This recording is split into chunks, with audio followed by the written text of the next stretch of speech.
Tonight, responding to Russia's invasion of Ukraine, involving more than 100,000 Russian troops, NATO is set to put a force of 300,000 on high alert. An unprecedented escalation, 7 times the current number. As a Roman general once said, if you want peace, prepare for war. This constitutes the biggest overhaul of our collective defense and deterrence since the Cold War. But the West's response to Ukraine has Russia reacting, a kind of geopolitical tit for tat. NATO member Lithuania now openly threatened by the Kremlin for enforcing sanctions on supplies to a Russian enclave, Kaliningrad. Is your view that the best form of defense is offense? We are not an offensive country. We don't want to attack anybody. But of course, we understand very much those threats which are coming. And probably nobody could understand the threats from Russia better than we. Is this a fight for democracy? It is the fight for democracy, and this is not the fight what is happening now in Ukraine. This is not the fight of one country against other country. We have to stop Vladimir Putin and Russia in Ukraine. Otherwise, there will be continuation of this aggression. The US has a lot invested in this tense standoff. 100,000 American troops are stationed in Europe, preparing for a shift in posture. This week, leaders, including President Biden, meeting in the Spanish capital, will update NATO's strategy. Called the strategic concept, the last one described Russia as a potential partner.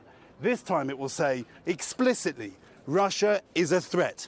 An unmistakable message from here in Madrid to Moscow. Moscow claims it's not surprised.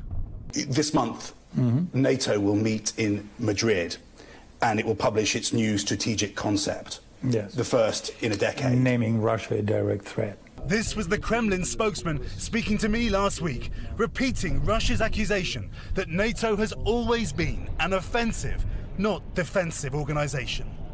It was tailored as a gun. It's a message the Kremlin is telling the Russian people every day. This government-funded Moscow exhibition is called NATO Catalogue of Cruelty. NATO, from the day of its formation to present day, constantly shows kind of duplicity, like kind of kind of major difference between its peaceful rhetoric and actual policy. Every NATO controversy is on display. President Putin's early interest in Russia joining NATO is brushed over. The exhibition ends on Ukraine. Here we have anti-tank missile containers made in UK. For years now, NATO has been providing Ukrainian military with weapons, equipment, means of communication, and basically nurturing and pumping Ukrainian military machine. This exhibition looks like a justification for Russia's actions in Ukraine in the past few months. Maybe it looks like it, but what we are trying to do here, what we are trying to, I don't want to say to make people do, but what we're trying to guide people into is that people think with their own heads. NATO and Russia sizing each other up in ways not seen for a generation. Both sides saying it has no other option. And with that, Keir joins top story tonight from Madrid, where the president has landed today. So, Keir, some major news tonight that we mentioned earlier, the idea to expand NATO by admitting Sweden and Finland a go. What more can you tell us about that? Hey, Tom, that's right. Well, this was billed as the most important NATO meeting for a generation. And boy, on day one, it is living up to that billing. Turkey persuaded in a bunch of deal-making to accept Sweden and Finland joining the alliance. There was a conversation between President Biden and President Erdogan of Turkey earlier this week. Maybe that played a part. Tom, you know, there will be criticism of that deal-making in the days ahead. But golly, NATO looks powerful and united tonight. It's not so long ago that President Trump described NATO as obsolete, that President Macron called NATO brain dead.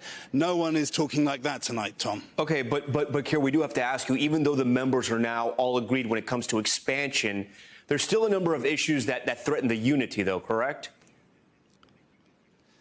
That is so right. It's a great question. Just think about President Biden's challenges at home with his favourability ratings, with the midterms looming. Then add to that political paralysis in France. We don't know whether the Prime Minister of Britain will be the Prime Minister in the months ahead. In Germany, the Chancellor has really struggled with the Ukraine crisis. So we don't know whether the major countries of NATO will still be led by the same people in the years to come. And there are leaders here, Tom, who are quietly saying we should keep lines of communication open with Moscow. We should be careful not to encourage Moscow to escalate further, because everybody agrees, again, that what we are seeing here is a generational change. This is a change to the posture towards Russia that is likely to last years, possibly decades, many leaders here say, Tom. Thanks for watching our YouTube channel. Follow today's top stories and breaking news by downloading the NBC News app.